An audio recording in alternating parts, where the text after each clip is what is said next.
Thúy, em gái con đâu rồi? Con cũng không biết, từ sáng đến giờ con chưa nhìn thấy em. Thúy น้องไปใส่แล้ว ลูกก็บ่ฮู้บ่เห็นน้องแต่เช้าพุ่นแล้ว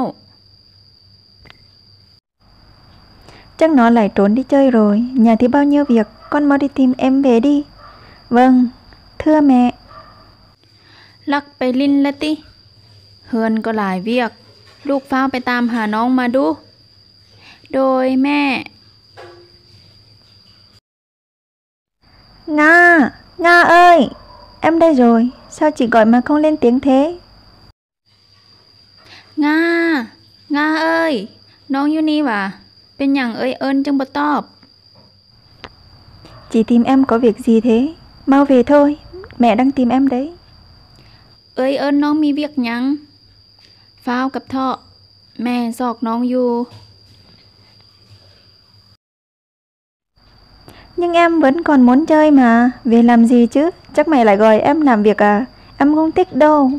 แต่น้องยังอยากลิ้นโอจิกลับเฮ็ดหยัง แม่เอิ้นน้องไปเฮ็ดเวียกอีกติ น้องบ่มักเลย Thôi nào, chị em mình về thôi, biết đâu mẹ có quà cho em thì sao?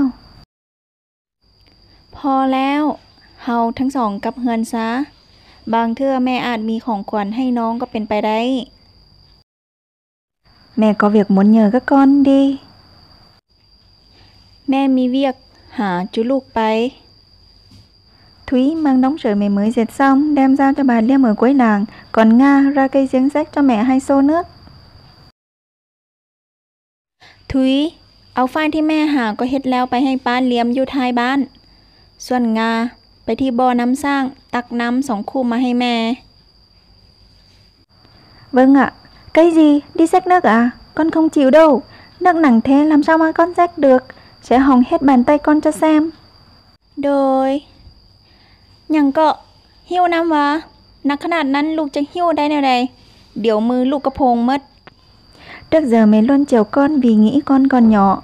Nhưng bây giờ con lớn rồi, phải phụ giúp mẹ với chị chứ. Có mỗi việc xách nước cũng không làm được thì làm cái gì? ก่อนหน้านี้แม่คิดว่าลูกยังน้อยจึงตามใจลูก แต่บัดนี้ลูกใหญ่แล้วก็ต้องช่วยแม่กับเอ้ยละวะ เพียงเวียกหิ้วน้ำก็เฮ็ดบ่ได้แล้วจะเฮ็ดหยังได้ Thôi, để con làm cho. Con mang hàng cho bà Liêm xong sẽ về xách nước luôn. Vâng, mẹ để chị Thúy làm đi. Chị ấy quen làm hơn con mà. อย่าเถาะเดี๋ยวให้ลูกเฮ็ด ลูกไปส่งเครื่องให้ป้าเลียมแล้วแวะไปหิ้วน้ำเลย โดยให้ไอ้ถุยเฮ็ดซะลาวเคยเฮ็ดกับลูก Không được, con phải đi xách nước. Đừng có quen thói lười biếng như thế. บ่ได้ ลูกต้องไปหิ้วน้ำอย่าเฮ็ดค้านเป็นนิสัยจังซั่น Con không chịu đâu. Tại sao các bạn của con được mặc váy đẹp, suốt ngày được đi chơi, còn con thì phải mặc áo vá, con phải làm việc nhà nữa. Con không muốn thế đâu. ลูกบ่ยอม เป็นหยังหมู่ลูกได้นุ่งสุดงาม ยังได้ลิ้นหมดมือ ส่วนลูกต้องนุ่งเสื้อตับแล้วยังต้องมาเฮ็ดเวียกอีก ลูกบ่ยอมเป็นแบบนี้ Kia, Nga, em đang còn nhỏ, dần dần nó sẽ hiểu thôi mẹ ơi. เบิ่งหั่นน้องยังน้อย เดี๋ยวน้องก็เข้าใจเองแหละแม่ Sao cùng là bố mẹ sinh ra mà hai đứa lại trái tính nhau thế hả trời? เป็นหยังเกิดจากท้องแม่เดียวแท้ๆ คือมาต่างกันปานฟ้ากับดินเนาะ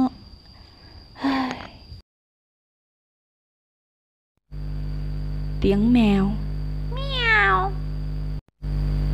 Trời, đây là đâu thế này?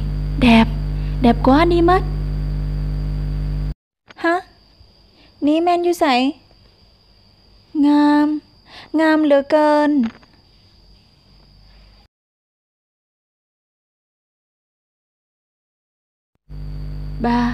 Ba lạ, chào mừng cháu đã đến với thế giới thần tiên.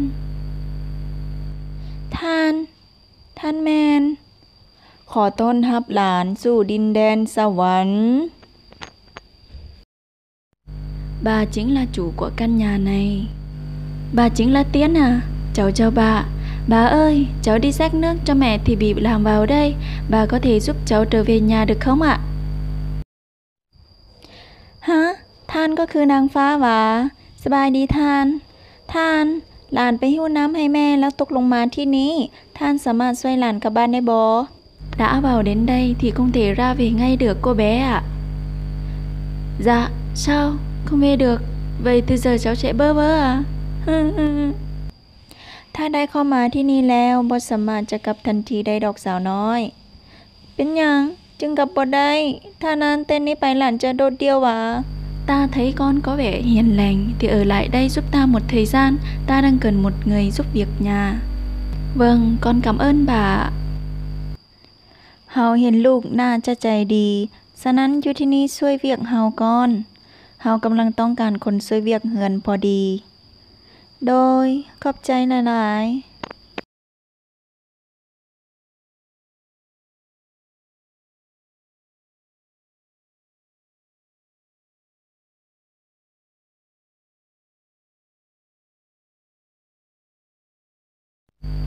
Thúy, dạ. Thời gian qua con đã làm việc rất chăm chỉ. Đây ta ban cho con được trở về với gia đình. ถุย โดย เวลาที่ผ่านมาลูกได้เฮ็ดเวียกอย่างขยัน มื้อนี้เฮาจะส่งลูกกลับไปอยู่กับครอบครัว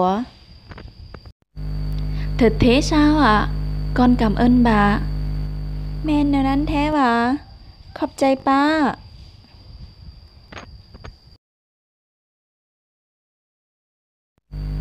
Trời, mình đã về nhà rồi.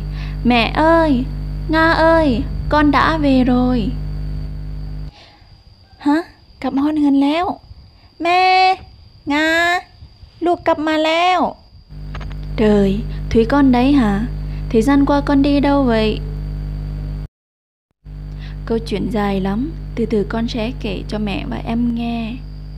ฮะ ฮั่นถุยวะ ที่ผ่านมาลูกไปใส่มา เรื่องมันยาว เดี๋ยวลูกจะเล่าให้น้องกับแม่ฟัง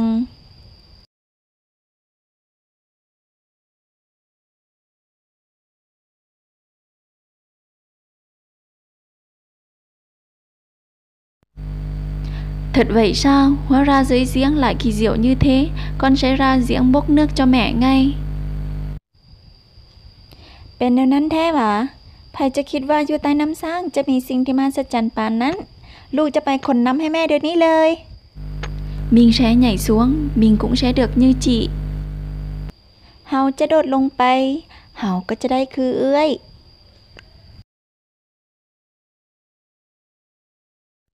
Cô ơi, ông là ai? Nhà tôi ở đằng kia. Cô đã bị làm vào đây thì không thể ra ngoài được đâu. Tôi đang cần một người giúp việc. Nếu cô đồng ý tôi sẽ cho cô ở lại nhà tôi. สาวเจ้าเป็นไผเฮือนค่อยอยู่พุ่น เจ้าได้เข้ามานี้แล้ว จะบ่สามารถออกนอกได้ ค่อยกำลังต้องการคนงานอยู่ ถ้าเจ้าตกลงค่อยจะให้เจ้าอยู่นำ Cái gì? Tôi mà phải làm người hầu các ông à? Ông đừng có nằm mơ. Tôi chỉ một bà tiên đến may cho tôi một bộ váy đẹp và trang sức bạc vàng. Ông hãy đi đi.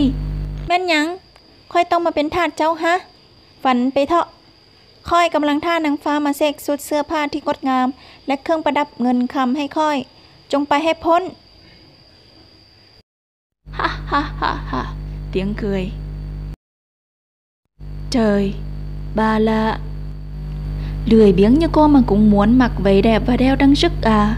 Ta cũng không muốn chứa chấp loại người này. Mau bị ăn đi. อุ้ย ท่านคือขี้คันคือเจ้าก็อยากนุ่งสุดงามและใส่เครื่องประดับหวาเฮาก็บ่อยากสุกเสื่องคนแบบเจ้า จงหายไปซะ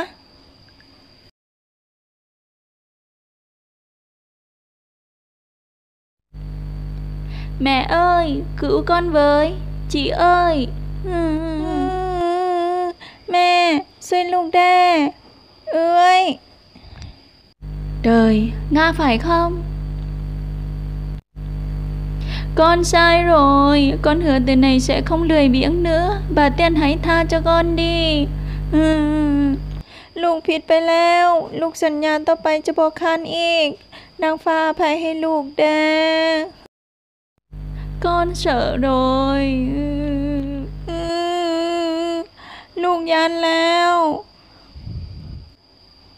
Cảm ơn các bạn đã theo dõi. Vì giọng miền Nam, nếu có sai lầm thì các bạn thông cảm và cùng nhau phản hồi lại nhé.